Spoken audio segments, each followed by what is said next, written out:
The potato cyst nematodes are one of the most damaging pests of potato.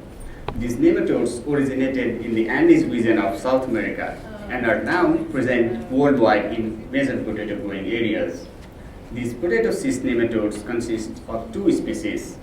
First is the Globodera pallida, which is also known as the pale cyst nematode, and Globodera rostochiensis, which is also known as the golden nematode. And these two species are considered as the quarantine pests, and they have diverse pathotypes.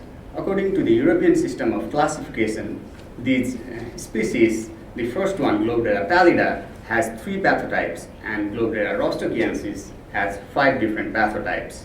In the United States, Globodera pallida is found only in Idaho, and Globodera rostochiensis is found only in New York.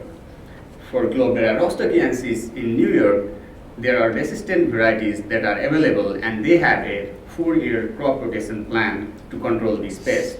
For Globodera pallida in Idaho, there is a containment and eradication program going on. However, we don't have resistance in russet potato varieties that represent the majority of the varieties grown in Idaho. So currently, the breeders are putting their efforts to develop the resistance in these russet varieties. But when we talk about the resistance, we want the resistance to be broad spectrum, meaning that it encompasses all different pathotypes of these nematode species. And for this, the study of the nematode diversity is really important. So that's where my research comes in. For my research, we are using 10 different populations that were collected from 3 different regions of Peru. Peru is also the center of the origin of these nematodes. So first, with these 10 populations, we identified them to the species level using molecular methods.